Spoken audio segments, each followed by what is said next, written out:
నట శిక్షణాలయం పెట్టడం అనేది సహజంగానే ఆయనకు కలిగింది. ఎందుకంటే యుక్త వయస్సులోనే ఆయన ఒక ప్రజా కళాకారుడుగా తన జీవితాన్ని ప్రారంభించాడు. 1975 ఆ ప్రాంతంలో ప్రజానాట్య మండలి పునర్నిర్మించబడింది ఆంధ్రప్రదేశ్లో. 48లో నిషేధించబడిన తర్వాత మళ్ళీ 75లో పునర్నిర్మించబడింది. అప్పుడు ఉన్నటువంటి కార్యకర్తలందరిలో కూడా ఒక ముఖ్యమైన కార్యకర్త జగన్మోహన్ రావు. కృష్ణా జిల్లాలో కొడాలి ఆదిశేషయ్య గారి నాయకత్వాన్ని అనేక నాటికలు ప్రదర్శిస్తున్నప్పుడు ఒక ప్రజా కళాకారుడుగా యువకుడుగా 20 సంవత్సరాల వయసులో తిరిగినటువంటి అనుభవం, ఆ అనుభవం ఆ నాటక ఆసక్తి నటన ఆసక్తి అంతా మద్రాసు వైపు మళ్లించింది. అట్లా మద్రాసు వెళ్ళాడు కానీ క్రమంగా ఇక జీవితం భారం అంతా పైన పడ్డ తర్వాత ఇక ఇలాగే ప్రజా కళాకారుడుగా ఏ ఆధారం లేకుండా తిరగటం సాధ్యం కాదు కదా. అప్పుడు కలిగింది ఒక ఆలోచన, ఒక మంచి పని చేద్దాం, నా వ్యాసంగానికి నా మనస్సుకి హృదయానికి సంబంధించినటువంటి ఈ నాటకం నటన అభినయ రంగానికి సంబంధించి చేద్దామని స్టూడియో ఏర్పరిచాడు. నిజంగా నేను ఈ ప్రాంతానికి ప్రగతి నగర్కి ఒక ఆభరణం లాంటిది ఈ స్టూడియో అని చెప్పి నేను అనుకుంటున్నాను.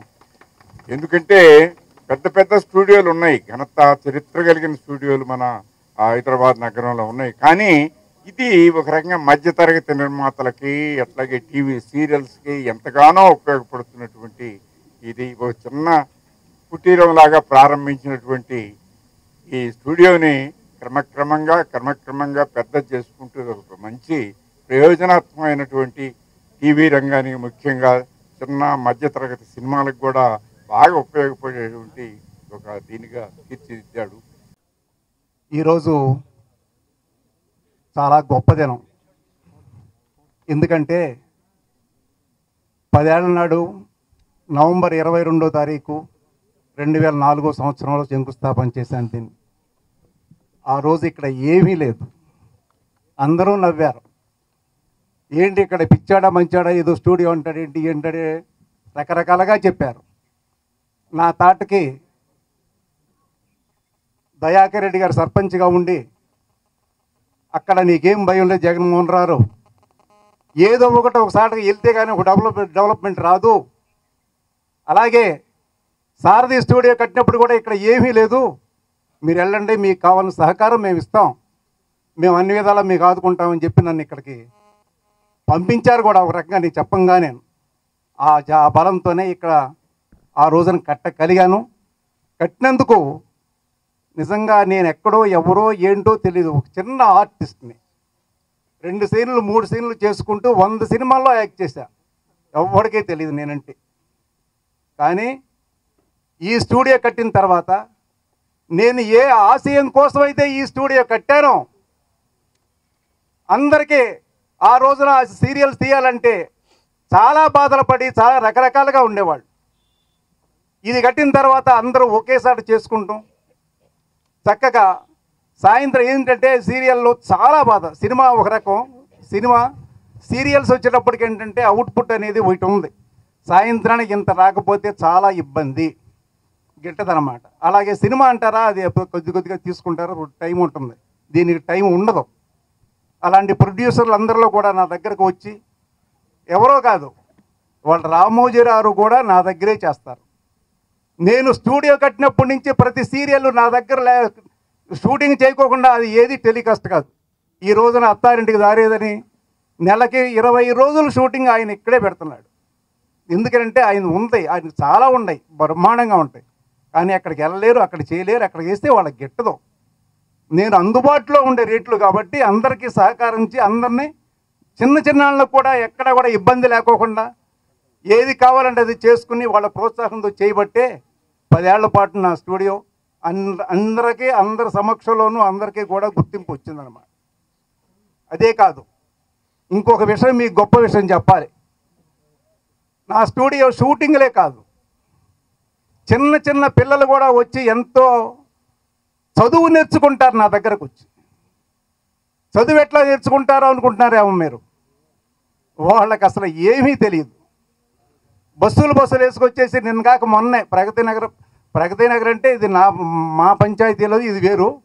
బయట నుంచి కూడా కాన్వెంట్ పిల్లలు వచ్చి వాళ్ళకి ఎక్స్ప్లెయిన్ చేసి ఏంటి ఇంతమంది పిల్లలు వస్తారు ఇది చూపించడానికి ఒక ఎగ్జిబిషన్ లాగా. నేను ఒకసారి వెళ్తే టీచర్ చెప్తున్నారు, రేయ్ నువ్వు తప్పు చేస్తే ఈ పోలీస్ స్టేషన్లో లోపల పెడతారు, నువ్వు తప్పు చేయకూడదు, అబద్ధం చేయకూడదు, అదిగో ఆ పోలీస్ వచ్చి నిన్ను బేడీలేసి ఇక్కడ కూర్చోబెడతారంటారు, తప్పు చేస్తే ఈ బోన్లో నుంచోబెడతారు కోర్టులోకి వచ్చి, అలాగే చాక్లెట్లు తింటే నీకు పొళ్ళన్నీ పుచ్చిపోతాయి, నిన్ను ఇక్కడ పీకేస్తారు ఇదిగో హాస్పిటల్లో అని ఒక్కొక్కటి వాళ్ళు ఎక్స్పెన్స్ అంటే ఒరే ఎంత ఇట్లా కూడా జనానికి ఉపయోగపడుతున్నా అనిపించింది నాకు.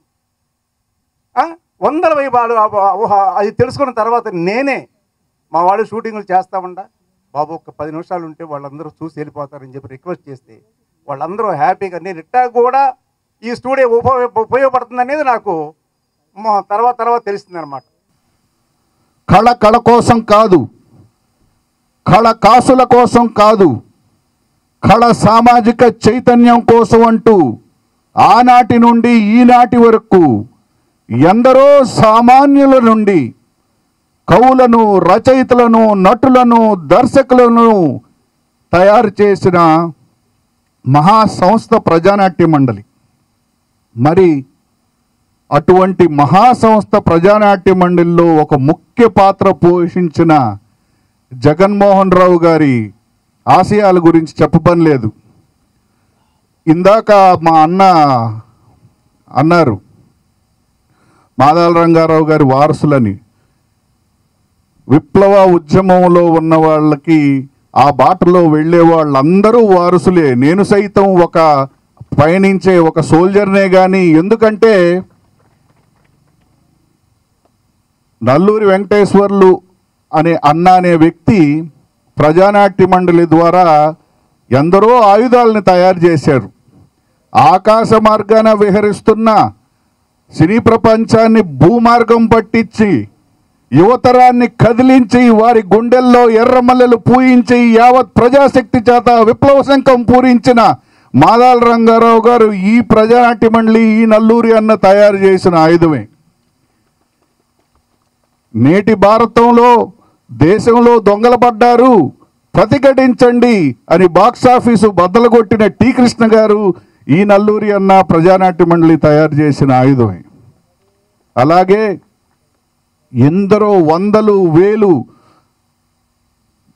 మ్యూజిక్ ప్రపంచంతో ఒసేరాములమ్మే కాదు ఎన్నో పాటలతో బాక్సాఫీసుల్ని కొల్లగొట్టిన వందే మాత్రం శ్రీనివాస్ని చిన్నపిల్లోడిగా తీసుకొచ్చి పెంచింది ఈ ప్రజానాట్య మండలి. మరి ఇది చెప్పాల్సిన అవసరం ఏంటంటే జగన్మోహన్ రావు గారు ఈ ప్రజానాట్య మండలిలో ముఖ్య పాత్ర పోషించారు కాబట్టి డెఫినెట్గా ఆయన ఒక స్టూడియో పెట్టినప్పుడు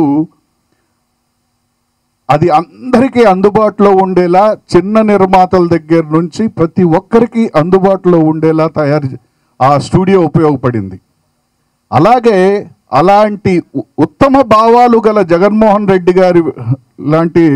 రావు గారి లాంటి వ్యక్తి ఇవాళ ఒక టీవీ అండ్ ఫిల్మ్ ఇన్స్టిట్యూట్ కూడా పెట్టారంటే నిజంగా ఎందరో కళాకారులకి అది ఉపయోగపడటానికి పెట్టిన ఒక ఇన్స్టిట్యూటే. కానీ ఎందుకంటే ఆయన బ్రోషర్ చూశాను, ఆ బ్రోషర్లో ఆయన వేసిన ప్రైజెస్ చూస్తే నిజంగా ఇంత చౌకకు కూడా ఆర్టిస్టులను తయారు చేయగలరా, అసలు మీకు ఇది ఎలా సాధ్యం అని ఆశ్చర్యపోవటం జరిగింది.